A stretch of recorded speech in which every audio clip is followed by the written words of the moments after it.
Hello everyone, I'm Andrew Swift. Today, U.S. President Donald Trump signs decree to dissolve the Department of Education. In a move that has sparked widespread debate and controversy, U.S. President Donald Trump has signed an executive order to dissolve the Department of Education. This unprecedented decision marks a significant shift in federal education policy and has far-reaching implications for students, educators, and the broader education system in the United States. The decree, which was announced during a press conference at the White House, has been met with both staunch support and vehement opposition, reflecting the deeply polarized nature of contemporary American politics. This article explores the context, rationale, and potential consequences of President Trump's decision to dissolve the Department of Education. It examines the historical role of the department, the arguments for and against its dissolution, and the potential impact on various stakeholders, including students, teachers, and state governments. Additionally, the article considers the broader implications of this decision for federalism, education policy, and the future of public education in the United States. The United States Department of Education (ED) was established in 1979 under President Jimmy Carter. Its primary mission is to promote student achievement and preparation for global competitiveness by fostering educational excellence and ensuring equal access. The department is responsible for administering federal financial aid programs, enforcing federal education laws, collecting data on schools, and conducting research on education practices. Over the years, the Department of Education has played a central role in shaping national education policy. It has been instrumental in implementing key legislation, such as the Elementary and Secondary Education Act (ESEA), the Individuals with Disabilities Education Act (IDEA), and the No Child Left Behind Act (NCLB). The department has also been a focal point for debates over federal involvement in education, with critics arguing that it represents an overreach of federal power and proponents contending that it is essential for ensuring equity and accountability in education. President Trump's decision to dissolve the Department of Education is rooted in his broader philosophy of reducing the size and scope of the federal government. Throughout his presidency, Trump has consistently advocated for decentralizing power and returning authority to state and local governments. In the context of education, this philosophy translates to a belief that states and local communities are better equipped to make decisions about their schools than a centralized federal bureaucracy. In his announcement, Trump argued that the Department of Education has become bloated and inefficient, and that its dissolution would eliminate unnecessary regulations and reduce federal overreach. He also contended that the move would empower states to innovate and tailor their education systems to meet the unique needs of their students. For too long, the federal government has dictated how our children should be educated, Trump stated. It's time to return control to the people who know best: parents, teachers, and local communities. Proponents of dissolving the Department of Education argue that it would lead to greater efficiency, flexibility, and innovation in education. They contend that the federal government's involvement in education has led to a one-size-fits-all approach that fails to account for the diverse needs of students across the country. By eliminating the department, they argue, states would have the freedom to experiment with different approaches to education and develop policies that are better suited to their specific contexts. Additionally, supporters of the decision argue that it would reduce the regulatory burden on schools and teachers, allowing them to focus more on teaching and less on compliance with federal mandates. They also point to the potential cost savings associated with eliminating a federal bureaucracy, suggesting that these funds could be redirected to support local education initiatives. Critics of the decision to dissolve the Department of Education warn that it could have serious negative consequences for students, particularly those from disadvantaged backgrounds. They argue that the department plays a crucial role in ensuring that all students have access to a quality education, regardless of their zip code. Without federal oversight, they contend, there is a risk that some states will underfund their education systems or fail to enforce civil rights protections, leading to greater inequality. Opponents also argue that the dissolution of the department could disrupt the administration of federal financial aid programs, which provide critical support to millions of students pursuing higher education. They warn that transferring these responsibilities to other agencies or state governments could lead to confusion, delays, and potential cuts to funding. Furthermore, critics question the feasibility of completely eliminating the federal role in education. They argue that certain issues, such as ensuring equal access to education for students with disabilities, require a coordinated national response.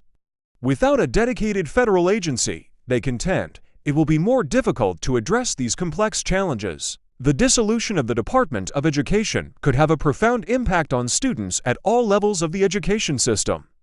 For K-12 students, the decision could lead to significant changes in curriculum standards, testing requirements, and accountability measures. States would have greater flexibility to set their own standards, which could result in a wider variation in the quality of education across the country. For college students, the decision could affect the availability and administration of federal financial aid programs, such as Pell Grants and student loans. While the Trump administration has indicated that these programs will be preserved and transferred to other agencies, there is concern that the transition could lead to disruptions or changes in eligibility criteria. Additionally, the dissolution of the department could impact students with disabilities who rely on federal protections and funding to ensure access to appropriate educational services.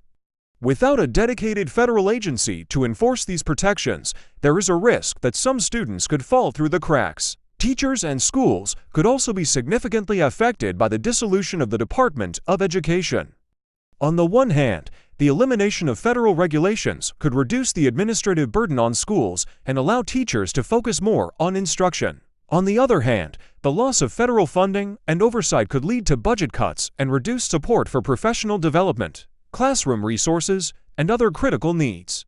Moreover, the dissolution of the department could lead to greater uncertainty and instability for schools, particularly those that rely heavily on federal funding.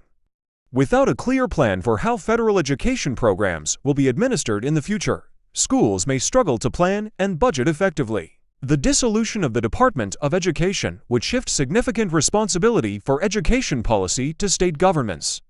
While some states may welcome the opportunity to take greater control over their education systems, others may struggle to fill the void left by the federal government.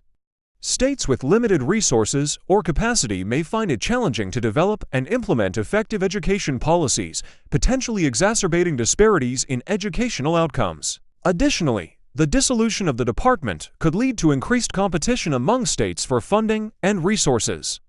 Without a centralized federal agency to distribute funds and enforce equity, there is a risk that some states could be left at a disadvantage. The decision to dissolve the Department of Education raises important questions about the role of the federal government in education and the balance of power between federal and state authorities. It reflects a broader trend toward decentralization and a shift away from the federal government's traditional role in ensuring equity and accountability in education. This shift has significant implications for the future of education policy in the United States. It could lead to greater innovation and experimentation at the state level, but it also raises concerns about the potential for increased inequality and fragmentation. As states take on greater responsibility for education, it will be crucial to monitor the impact on students and ensure that all children have access to a quality education. President Trump's decision to dissolve the Department of Education is a bold and controversial move that has the potential to reshape the American education system. While proponents argue that it will lead to greater efficiency, flexibility, and innovation, critics warn that it could result in increased inequality and disruption for students, teachers, and schools. As the nation grapples with the implications of this decision, it will be important to carefully consider the potential consequences and ensure that the needs of all students are met. The dissolution of the Department of Education represents a significant shift in federal education policy, and its impact will be felt for years to come. As the United States moves forward, it will be crucial to strike a balance between local control and federal oversight, ensuring that all children have the opportunity to succeed in a rapidly changing world. The road ahead is uncertain as the United States navigates the aftermath of President Trump's decision to dissolve the Department of Education. The transition process will likely be complex and fraught with challenges as federal education programs are transferred to other agencies or state governments. It will be essential for policymakers, educators, and advocates to work together to ensure that the needs of students are prioritized and that the potential risks of this decision are mitigated. In the coming months and years, it will be crucial to monitor the impact of this decision on educational outcomes, equity, and access. The dissolution of the Department of Education represents a significant experiment in federalism and education policy, and its success or failure will depend on the ability of states and local communities to rise to the challenge. As the nation moves forward, it will be important to remain vigilant and advocate for policies that promote equity, excellence, and opportunity for all students. The future of American education is at stake, and the decisions made today will shape the lives of generations to come. Goodbye. See you in the next newsletter.